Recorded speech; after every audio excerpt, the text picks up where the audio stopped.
സുജാതെ, ഒരിക്കൽ നിന്നെ വിവാഹം കഴിക്കണമെന്ന് ഞാൻ ആഗ്രഹിച്ചിരുന്നു. അന്ന് നടക്കാതെ വന്നപ്പോ സത്യത്തിൽ എനിക്ക് വളരെ വിഷമം തോന്നി.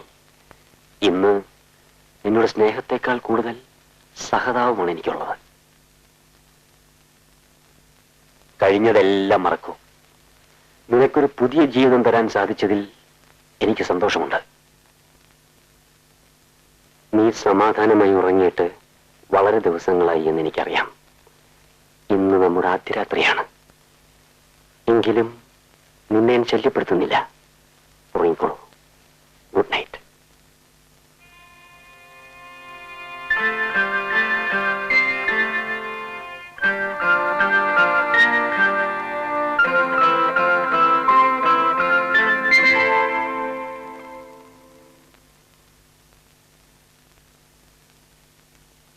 ഒഴിക്കടാ. സാർ, ഇന്നത്തെ ദിവസം നോ കമന്റ്സ്. ഒഴികെ.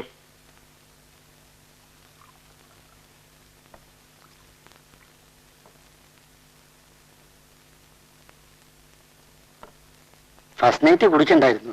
മേം സാബ് എന്ത് വിചാരിക്കും? മേം സാബ് ഒരിക്കൽ അവളെ വിവാഹം കഴിക്കണമെന്ന് ഞാൻ ആഗ്രഹിച്ചു. അത് നടത്തിത്തരാമെന്ന് അവളുടെ ആ തെണ്ടിയമ്മാവൻ എന്റെ കയ്യിലടിച്ച് സത്യം ചെയ്തതാണ്. വിവാഹത്തിന് വേണ്ടി വസ്ത്രങ്ങൾ വരെ ഞാൻ തയ്പ്പിച്ചു വെച്ചു. പക്ഷേ ഞാനൊരു പട്ടാളക്കാരനായി പോയതുകൊണ്ട് അവൾക്ക് എന്നെ ഇഷ്ടപ്പെട്ടില്ല. പട്ടാളക്കാരൻ എന്താ കുറവ് സാർ? അവളുടെ കണ്ണിലെല്ലാം കുറവുകളായിരുന്നു. ഞാൻ അടുക്കാൻ ശ്രമിച്ചപ്പോഴൊക്കെ അവൾ അറപ്പോടും വെറുപ്പോടും കൂടെ അകന്നു മാറി. എങ്കിൽ പിന്നെ എന്തിനാ മേം സാബിനെ തന്നെ വിവാഹം കഴിച്ചത്? പട്ടാളക്കാരനെ വെറുത്ത അവൾ ഒരു പട്ടാളക്കാരന്റെ കുഞ്ഞിനെ ചുമന്നുകൊണ്ട് നടക്കുന്നത് എനിക്ക് കാണാൻ. അവനെ ഞാൻ വളർത്തിയൊരു പട്ടാളക്കാരനാക്കും. എന്നിട്ട് ഞാൻ അവനെ കൊണ്ട് അവളോട് പകരം വീട്ടിക്കും. എന്താ പറയുന്നത്? സാർ ഒരു എഴുത്ത് തന്നയച്ചിട്ടുണ്ട്. ഓ, ലീവ് ലെറ്റർ ആയിരിക്കും. അല്ല, ഞാൻ പോകുന്നു. പറൂന്ന് എന്താ കാലത്തെ? പ്രകാശിന്റെ ലീവ് ലെറ്റർ കൊണ്ടുവന്നാ. സാറിനെന്താ സുഖമില്ലേ? അസുഖമൊന്നുമില്ല. പിന്നെ ഇന്നലെ രാത്രി അങ്ങനെ ഉറങ്ങിയിട്ടില്ല. അതെന്താ? ഇന്നലെ സുജാത കുഞ്ഞിന്റെ കല്യാണമായിരുന്നു. അതിനെ ഒരു പട്ടാളക്കാരൻ കെട്ടി. അതിന് ഇങ്ങനെ എന്തിനാ ഉറക്കൊളച്ചിരിക്കുന്നത്? പെട്ടെന്ന് അങ്ങനെ മറക്കാൻ ഒക്കുവോ സുമേ? ഒന്നുമല്ലെങ്കിലും 3-4 വർഷം ഒരുമിച്ച് ജീവിച്ചതല്ലേ. ചുണയുള്ളവനാണെങ്കിൽ സുജാതയേക്കാൾ നല്ലൊരു പെണ്ണിനെ കെട്ടി അവിടെ മുമ്പിൽ കൂടെ ഞെളിഞ്ഞു നടക്കണം. അന്നേ ഈ വിവാഹം നടക്കേണ്ടതാ. നല്ല ബന്ധമാണെന്ന് ഉറപ്പുള്ളത് കൊണ്ട് ഞാൻ വാക്ക് കൊടുത്തതാ. പക്ഷേ നിങ്ങൾ അമ്മയും മോളും സമ്മതിച്ചില്ലല്ലോ.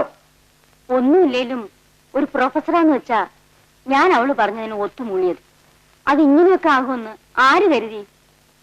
പ്രൊഫസറും പേഷ്കാരും ഒന്നും അല്ലെങ്കിലും മാധവൻ നായരെ കുടുംബത്തിൽ ജനിച്ചവനാ. അവൻ അവളെ പൊന്നുപോലെ നോക്കിക്കോളും. അവള് സന്തോഷമായി കഴിയുന്നത് കണ്ടാ മതിയായിരുന്നു ഏട്ടാ. പഴയ കാര്യങ്ങൾ ഓർത്ത്. നീ ചുമ്മാ വിധി എന്റെ സരസ്വതി. ഒരു കുഞ്ഞ് ജനിക്കുമ്പോ അവൾ അതൊക്കെ മറക്കൂലേ? മാധവ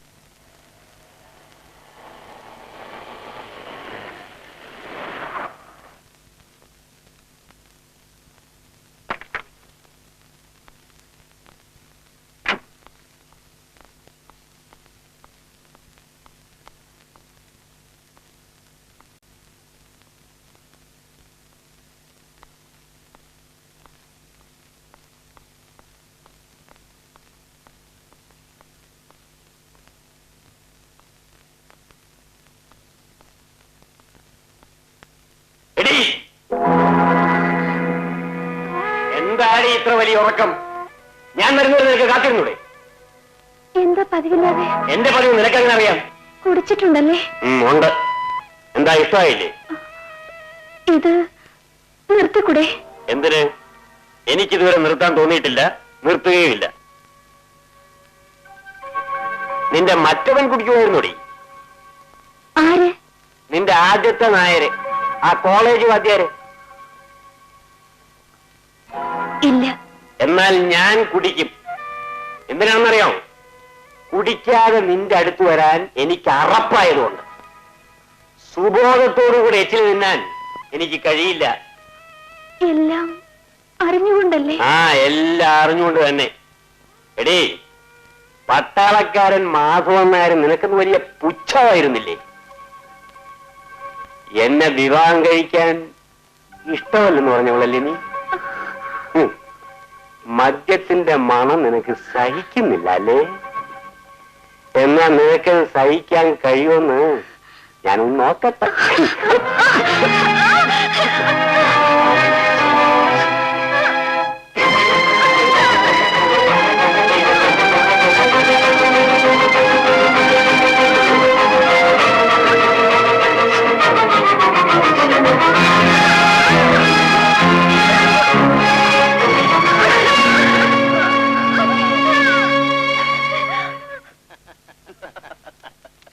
അങ്ങനെ അവള് രക്ഷപ്പെട്ടെന്ന് പറ സാറേ.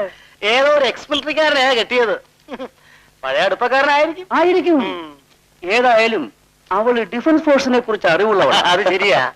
ഈ ഉണക്ക അധ്യാപകനെ എത്ര നാള് സഹിക്കും സാറേ? അതും ശരിയാ. എന്നും കവാത്തി ചെയ്യുന്ന ഉറച്ച ശരീരമല്ലേ? സാറേ, ബുദ്ധിയുള്ള അധ്യാപകനേക്കാൾ ശക്തിയുള്ള പട്ടാളക്കാരനാണ് പെണ്ണുങ്ങൾക്ക് താല്പര്യം. പ്രകാശൻ സാറിനെന്താ ഒരു പ്രകാശമില്ലായ്മ? അല്ല, മൂഡ് ഔട്ട് ആയതുപോലെ തോന്നി, അതുകൊണ്ട് ചോദിച്ചെന്നേ ഉള്ളൂ. മൂടിന് കുഴപ്പമൊന്നുമില്ല സാറേ. കൈക്കൊതുങ്ങാത്ത ചാടിപ്പോവും, അതിൽ വിഷമിച്ചിട്ടുണ്ടാ കാര്യം? ഗോകുലൻ സാർ എന്തിനാ അദ്ദേഹത്തിന്റെ പ്രൈവറ്റ് ലൈഫിൽ ഇടപെടുന്നത്? കഴിവുകേടുകൊണ്ട് ഭാര്യ ചാടിപ്പോകുന്നത് പ്രൈവറ്റ് കാര്യമാണോ? അങ്ങാടിപ്പാട്ടല്ലേ? പിള്ളേരെല്ലാം ഇതാ പറഞ്ഞുകൊണ്ട് നടക്കുന്നത്. മിസ്റ്റർ ഗോകുലൻ, നിങ്ങളൊരു അല്പം കൂടെ മര്യാദക്ക് സംസാരിക്കണം. എന്താ, എന്നെ മര്യാദ പഠിപ്പിക്കാൻ പോവുകയാണോ? ചിലപ്പോ പഠിപ്പിക്കേണ്ടി വരും. സ്വന്തം ഭാര്യയെ മര്യാദ പഠിപ്പിക്കാൻ ശക്തിയില്ലാത്ത താനാണോ എന്നെ മര്യാദ പഠിപ്പിക്കാൻ പോകുന്നത്? എനിക്ക് ശക്തിയുണ്ടെന്ന് തനിക്ക് കാണണോ?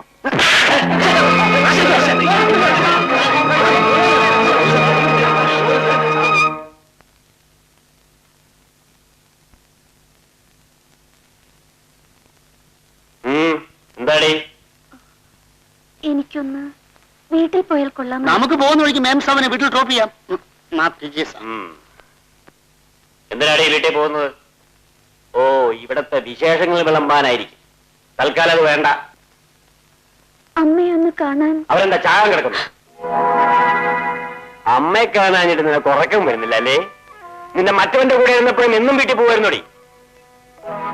ഇതൊരു കാര്യം ഞാൻ പറഞ്ഞേക്കാം, ഈ വീട്ടിൽ നിന്ന് നീ പുറത്തിറങ്ങരുത്. നിന്റെ തള്ളയോ നക്കിപ്പുള്ള അമ്മാവനോ ഈ വീടിനകത്ത് കയറാനും പാടില്ല. കയറിയാൽ അടിച്ച് ഞാൻ കാലൊടിക്കും. എല്ലാ ഈശ്വരാനുഗ്രഹവും നമ്മുടെ കുഞ്ഞിന്റെ ഭാഗ്യമാണ്. ഇപ്പോഴെങ്കിലും നീ അത് സമ്മതിച്ചല്ലോ സരസ്വതി. ഇത് എന്നേ തോന്നേണ്ടതായിരുന്നു. കല്യാണം കഴിഞ്ഞിട്ട് 3 മാസമായല്ലോ. മാധവൻ നായരും അവളും ഇങ്ങോട്ടൊന്നും വന്നു പോലില്ലല്ലോ. അവൾക്ക് അവിടെ പരമ സുഖമല്ലേടി. ഒരു പക്ഷെ നമ്മളെ തന്നെ അവൾ മറന്നു കാണും.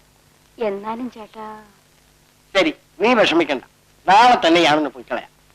അമ്മ അവിടെ ഒറ്റയ്ക്കല്ലേ ഉള്ളൂ. ഇപ്പൊ ഇറങ്ങിയ അമ്മാവന് ബസ് കിട്ടും. ബസ് ഇനിയും വരുമടി. അതല്ലെങ്കിൽ അവൻ എന്നെ കാറിൽ കൊണ്ടുവന്ന് വിടും. ഇവിടെ വരെ വന്നിട്ട് കാണാതെ പോയാൽ മാധവൻകുട്ടിക്ക് എന്ത് തോന്നും?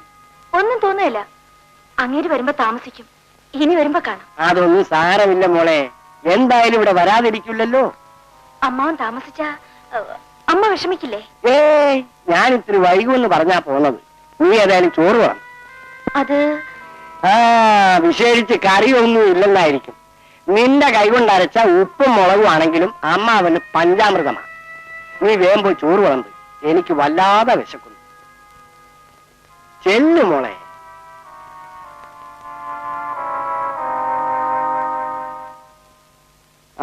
ഇത്രയും കറികൾ ഉണ്ടായിട്ടാണോ നീ നിന്ന് പരിങ്ങിയത്? അമ്മാവന് ഇതൊക്കെ മതി മോളെ. നീ ആ സാമ്പാറും കുഴിക്ക്.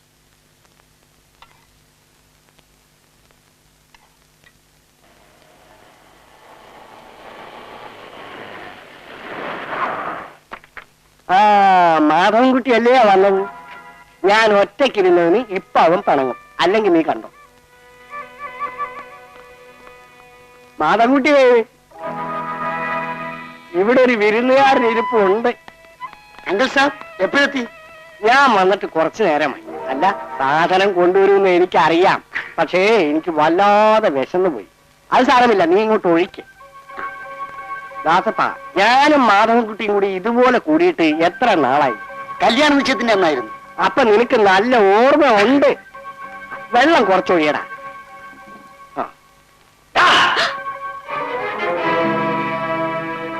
ആര് പറഞ്ഞാ നിന്നോട് കുപ്പി തുറക്കാൻ? അമ്മാവന് കാരണം നാറികളെ സൽക്കരിക്കാനല്ല ഞാനിത് വാങ്ങിക്കൊണ്ടുവന്നത്. മാധവൻകുട്ടി. ആ മാധവൻകുട്ടി തന്നെയാ പറയുന്നത്. എടീ, വരുന്നവർക്കൊക്കെ വെച്ചോളം നിന്റെ സത്താണോടി? നിന്റെ സ്വന്തക്കാർ ഒറ്റ എണ്ണത്തിന് ഈ വീടിനകത്ത് കയറ്റരുതെന്ന് നിന്നോട് ഞാൻ പറഞ്ഞിട്ടില്ലേ? മേലിൽ ഇത് ആവർത്തിച്ചാൽ ചവിട്ടി നിന്നെ ഞാൻ.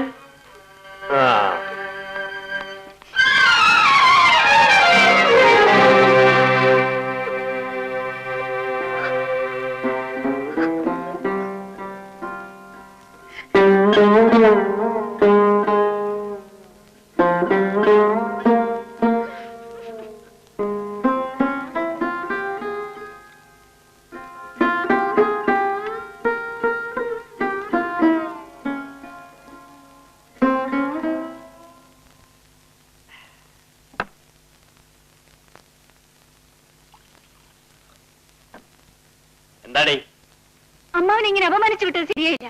പിന്നെ എങ്ങനെ വിടണം? മുത്തുക്കുടിയും ചെണ്ടമേളമായിട്ടോ? എന്റെ അച്ഛന്റെ സ്ഥാനത്തുള്ള മനുഷ്യനാണ് എന്ന് വെച്ച് ഞാൻ അയാളെ തൊഴണോ? ഇത് നിന്നോട് ഞാൻ പറഞ്ഞിട്ടില്ലേ നിന്റെ വീട്ടിലുള്ള ഒറ്റ എണ്ണത്തിന് ഈ പഠിക്കകത്ത് കയറ്റരുതെന്ന്? അതിനൊക്കെ തെറ്റ്. അവരെന്ത് ചെയ്തു? അതാ നാറിയോട് തന്നെ ചോദിക്കേ. പണ്ടയാൾ നിന്നെ എനിക്ക് കെട്ടിച്ചു തരാമെന്ന് വാക്ക് തന്നാടി. എന്നിട്ടിപ്പൊ സെക്കൻഡ് ഹാൻഡ് ആയപ്പോ എന്റെ തലയിൽ വെച്ച് കെട്ടിയിരിക്കുന്നു. ഞങ്ങൾ അങ്ങോട്ട് വന്ന് അപേക്ഷിച്ചില്ലല്ലോ. ആ പട്ടി, നിന്റെ അമ്മാവൻ എന്റെ കാലിൽ വീണ് കെഞ്ചിയിട്ടാണ് ഞാൻ സമ്മതിച്ചത്. എന്തിനു സമ്മതിച്ചു? അന്നെന്നെ വെറുത്തതിന് നിന്നോട് പകരം വീട്ടാൻ. നിങ്ങളൊരു മൃഗമാണ്.